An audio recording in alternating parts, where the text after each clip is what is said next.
जम्मू कश्मीर से मेरे परिवार के सदस्यों का यही जुड़ाव है, यही लगाव है।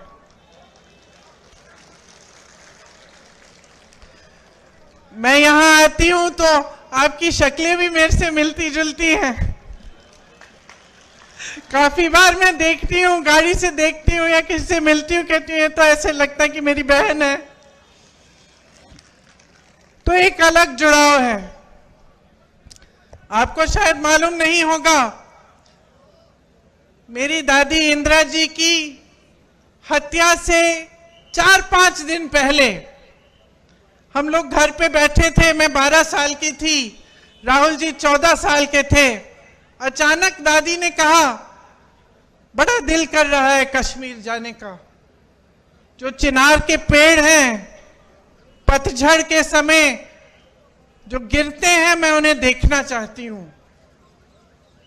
तो हम दोनों बच्चे थे, बहुत खुश हुए, चलो दादी के साथ कश्मीर चलेंगे। तो दादी हमें कश्मीर लाई। पहली बार मुझे खीर भवानी के मंदिर में ले गई। उसके बाद एक बड़े आध्यात्मिक गुरु थे उनके, पंडित लक्ष्मण जी, उनका आश्रम होता था श्रीनगर में, वो वहां गई। फिर हम दिल्ली आए। 3-4 दिन बाद ही उनकी हत्या हो गई, वो शहीद हो गई। तो अक्सर मुझे लगता है कि कैसा बुलावा था ये, कि एकदम अपनी हत्या से 4-5 दिन पहले अचानक बोली, मुझे कश्मीर जाना है। ये अपनी धरती का बुलावा था।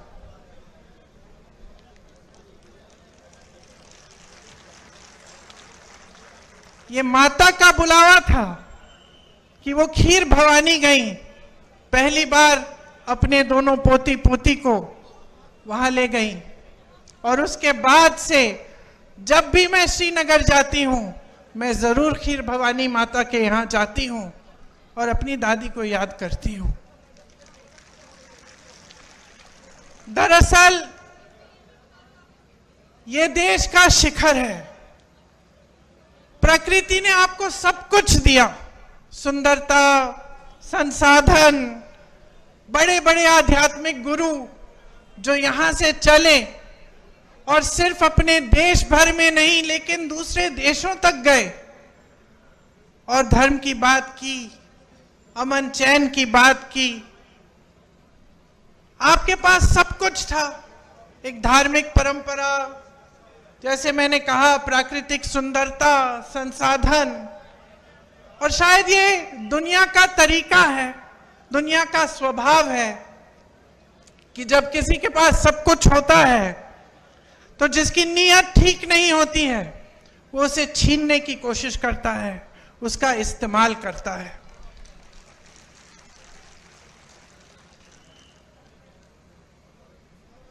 एक तरह से भाजपा के नेताओं ने जम्मू और कश्मीर को अपने राजनीतिक शतरंज का मोहरा बना दिया है। यहां के लिए नीतियां नहीं बनती, आपके लिए नीतियां नहीं बनती। आपके प्रति जो नीतियां बनती हैं वो देश में जज्बातों को उभारने के लिए, राजनीति करने के लिए बनाई जाती हैं। मैं मोदी जी का भाषण देख रही थी, यहां आ रही थी, मैंने सोचा देखूं मोदी जी क्या कह रहे हैं। शायद कटरा का भाषण था। भाषण को सुनते सुनते मुझे ऐसा लगा कि जनता अपने नेताओं से क्या चाहती है। थोड़ी ईमानदारी, कम से कम थोड़ी तो होनी चाहिए, थोड़ी सी सच्चाई, एक कर्मठता, एक गंभीरता कि जनता की क्या समस्याएं हैं, ये नेता समझ रहे हैं कि नहीं समझ रहे हैं। और मुझे उस मोदी जी के भाषण में लगा कि वो गंभीरता ही नहीं दिखी।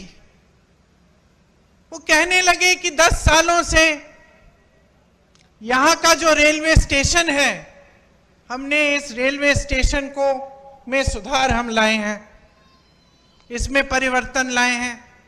मैं सोच रही थी 10 सालों से आप प्रधानमंत्री रहे हैं, आप कटरा आके कह रहे हैं कि मैंने आपके रेलवे स्टेशन में सुधार कर दिया। विकास की एक धारा होती है, जैसे जीवन की होती है। एक समय में मेरी बहनें यहां बुजुर्ग बैठी हैं, वो रोटरी वाले टेलीफोन होते थे, आपको याद है, यूं घुमा के फोन करना पड़ता था। जम्मू से दिल्ली फोन करना पड़ता था तो बुकिंग करनी पड़ती थी, 2-3 हफ्तों बाद ट्रंक कॉल लगता था। आज सबके पास स्मार्टफोन है। परिवर्तन होता है, विकास होता है, रेलवे स्टेशन में सुधार होते हैं। ये कोई बड़ी बात नहीं है कि प्रधानमंत्री जी आकर इन छोटी छोटी बातों पर आपको कह रहे हैं कि देखो मैंने आपके लिए क्या किया। ठोस बात क्यों नहीं कर रहे हैं? मेरे मन में ये बात आई कि जो ठोस बात है, जो जम्मू और कश्मीर की जनता के हृदय की बात है, जो उनकी समस्याएं हैं, उनकी बात क्यों नहीं हो रही है? सच्चाई पर क्यों नहीं उतर रहे हैं हमारे प्रधानमंत्री? कि जब उन्होंने आपसे राज्य का दर्जा छीना तो क्या क्या छिन गया आपसे? वो रेलवे स्टेशन की बात करने से नहीं मिलेगा आपको वापस। वो ये कहने से कि मैंने जम्मू में आईफल टावर जैसा एक ब्रिज बनाया है, वो आपको वापस नहीं मिलेगा। वो आपका हक था और उस हक के जरिए आपको बहुत कुछ मिलता था। अपने जमीन पर हक, रोजगार पर हक, छोटे कारोबारों को मजबूत बनाने का हक, जो सारा आज आपसे छिन गया है। एक एलजी है जो पूरा अपने हिसाब से, अपनी मनमानी से राज कर रहे हैं।